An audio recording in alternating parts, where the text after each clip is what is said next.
जय श्री राम। दोस्तों, इस कहानी को सुनिए। ये कहानी सुनने के बाद आपको खुद ब खुद पता चल जाएगा कि हमारे जीवन में जो भी कुछ होता है वो किसी न किसी कारणवश होता है, और जो भी होता है वो हमेशा अच्छे के लिए ही होता है। तो शुरू से लेकर अंत तक इस कहानी को ज़रूर सुनिए। एक राजा था। एक दिन कुछ काम करते हुए अचानक से उसकी उंगली कट गई।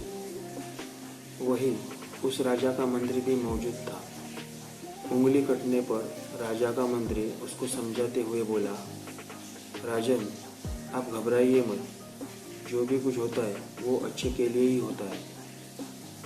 मंत्री की इस बात पर राजा को बहुत गुस्सा आया। ये भी कोई बात हुई कि मेरी उंगली कटी और तुम बोल रहे हो कि बहुत सही हुआ।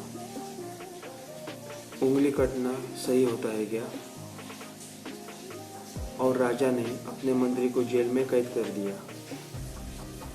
एक महीने बाद राजा जंगल में शिकार करने के लिए गया और अचानक उसे वहाँ उस जंगल के आदिवासियों ने घेर लिया। उस दिन उस जंगल के आदिवासी अपने अंधविश्वासों से प्रेरित होकर एक अनुष्ठान कर रहे थे, और उस अनुष्ठान में उन्हें एक नरबलि देनी थी। उन आदिवासियों ने राजा को अपने अनुष्ठान के पूर्ति के लिए बलि की वेदी पर चढ़ा दिया। लेकिन तभी उन आदिवासियों के पुरोहित को उस राजा की वो कटी हुई उंगली नजर आ गई। कटी हुई उंगली देखते ही उस पुरोहित ने कहा, यह व्यक्ति कुछ काम की नहीं है, कोई दूसरी व्यक्ति ढूंढो और उसे लेकर आओ। राजा वहाँ से आज़ाद होते ही सीधा अपने राजमहल आया, और राजमहल आते ही उसने अपने मंत्री को आज़ाद कर दिया, जिसे उसने पिछले 1 महीने से कैद कर रखा था। राजा ने मंत्री से कहा, मंत्री, तुमने बिल्कुल ठीक कहा था, जो होता है वह अच्छे के लिए ही होता है। और उसने मंत्री को पूरा प्रसंग सुना दिया।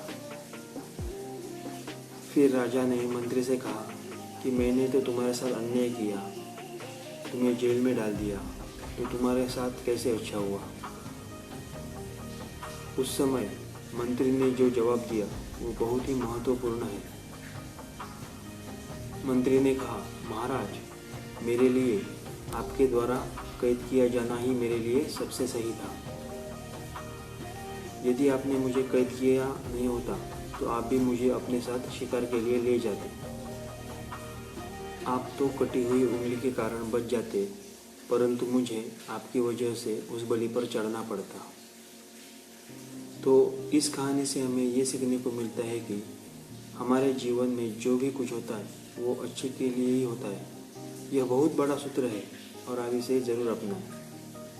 अगर आपको आज की मेरी यह कहानी पसंद आई हो तो अपने मित्र परिवारों के साथ ज़रूर शेयर करें।